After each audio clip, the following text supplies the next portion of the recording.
Okay, so today we have a motor. It's a little tiny, cute little motor. Unfortunately, I took it apart back in early 2000s and I don't remember how to put it back together again. Okay, so anyway, story behind this is the thing that was off of, which I'm not going to say what it is because you'll see that coming up in the next video. Anyway, what it was off of tore it apart, and I was using my father's workbench to work on. It had everything laid out the way it was supposed to be, and forget what happened. I got distracted, I did something else, I lost interest in it, whatever happened. My dad needed the workbench, he put everything in a box, and about 10 years later I find the box and decide to bring it home and start working on it. Meanwhile, all I have as far as information to put the motor back together is this. Which doesn't really give me much information because it's only about half the schematic for the damn motor. Anyway, it is a General Electric, upside down, General Electric, model 5RSC45DA5. And I googled it, and Google comes up with no results. Nothing. Not even a link to General Electric. It comes up with nothing. If anybody has any information on this motor, please let me know. 110 volt, 1/50th horsepower, 1800 RPM universal motor, which shouldn't be all that hard to wire up, right? Well, let's take a look at it. Obviously the field coils are sitting in the background here because I just kind of stuffed this thing back together for the video. As you can see, it doesn't really look like a universal motor. It looks odd for some reason. First of all is this part here, which we'll get to that. But the other thing, looking, a universal motor is usually a brush-driven motor. Okay. Normally the brushes are going to be back here. Let's look at this side.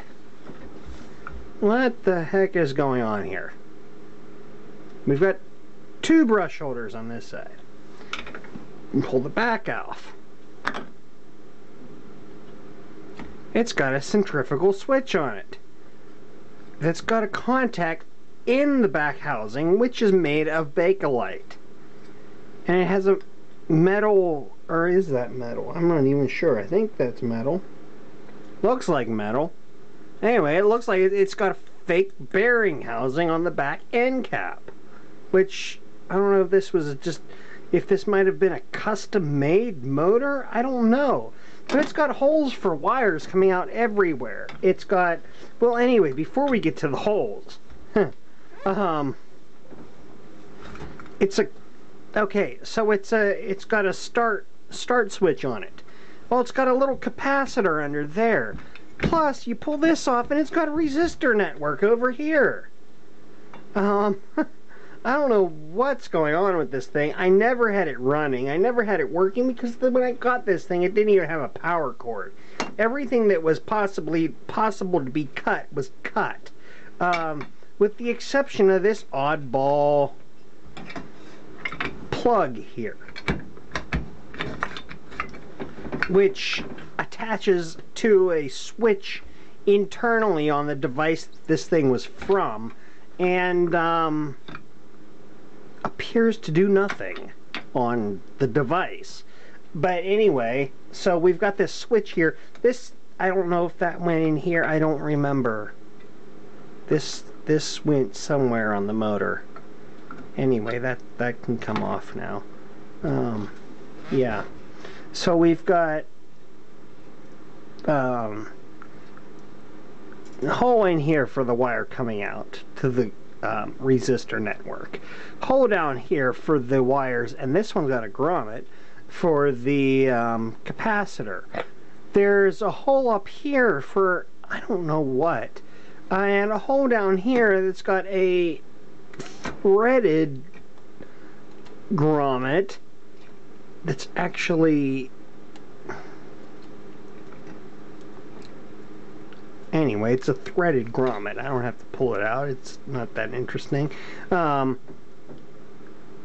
Which I would assume would be where the power cord for the unit came in. This hole, I don't know what it was for, because where did it go? This I rewired, actually. This is a new wire on here. It's a new old, or a reproduction cloth wire that I twisted together. This was cracked, so I super glued it back together, and it's still held with the twist tie that I had held it together with, so that should be dry by now. But that just threads out of here. Simple 2-pole connector.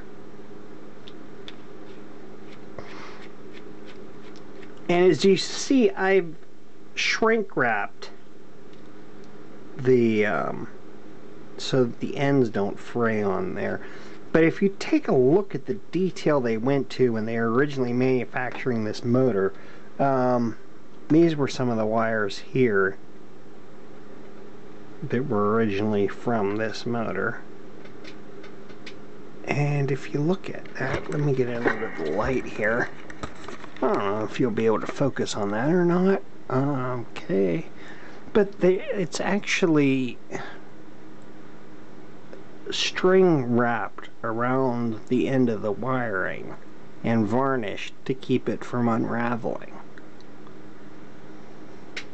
And I had this made, 2 leads with a little spring clip on it for the commutator, for the brushes.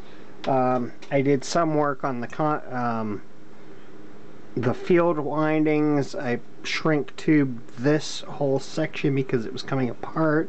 But I don't know if I ran out of shrink tube or what happened, but I obviously didn't do this wire or these 2 wires here, which are completely disintegrating, and I don't know which ones go where.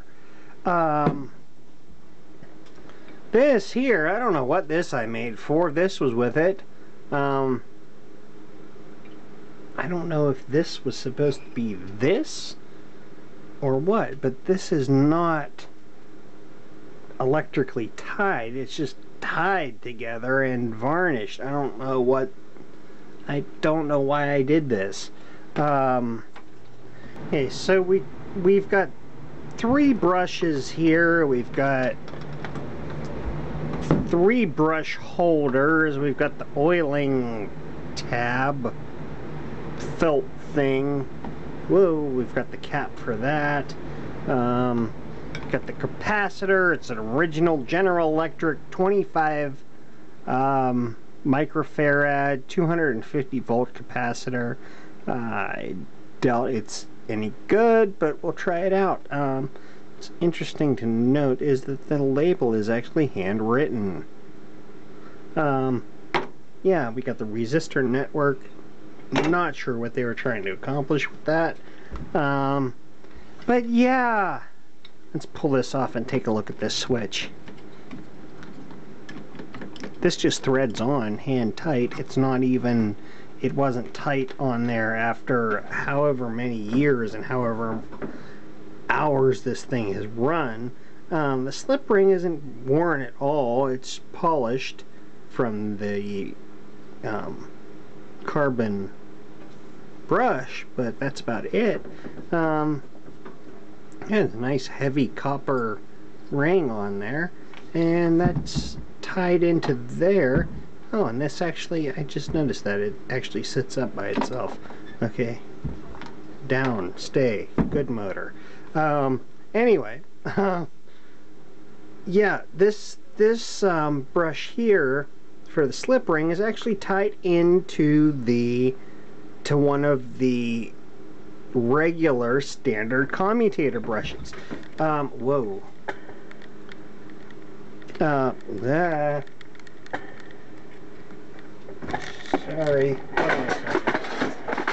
Camera stand is sitting on crap. That's better. So anyway, this motor here, this slip ring brush is tied into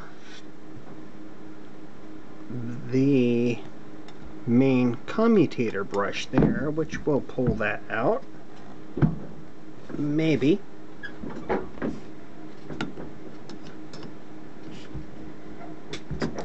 I smacked it back together, and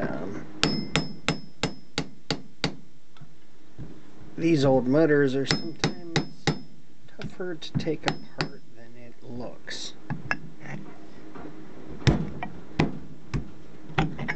Okay. But in the front, we just have a standard bronze bearing with your old school oiling felt going down there. You can see the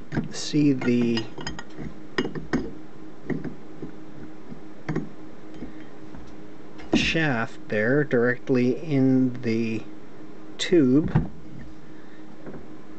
and your cap that you would fill this with oil or a light grease or heavy oil.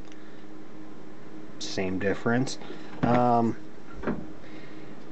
But the back is actually a ball bearing. And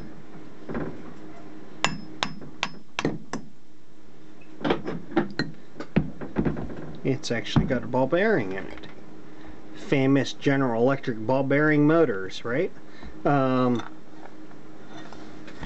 Why they didn't use a ball bearing in the front and the back, I don't know. But anyway, I guess they gotta leave something for the maintenance guys to do.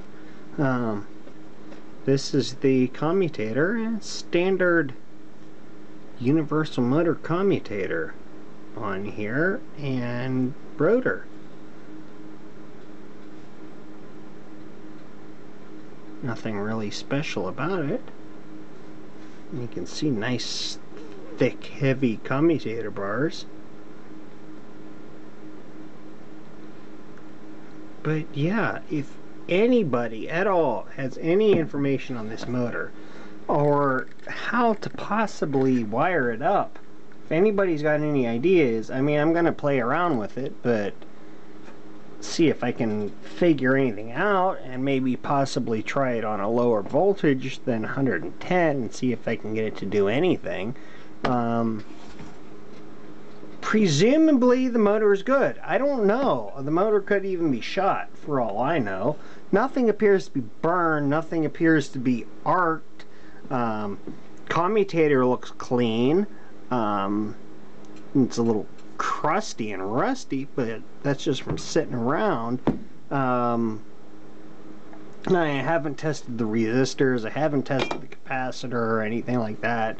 Capacitor is 90% chance possibly that it's bad. But yeah, where'd that model tag go? I'm gonna read that off again if I can find it. I don't know where it is. Oh, there it is. This is a model 5RSC45DA5. No, scratch that. 5RSC45DA5. And it's a General Electric universal motor type RSC frame 45D, which obviously that's where the RSC45D in the model number comes from. Yeah. Okay. Thanks for watching.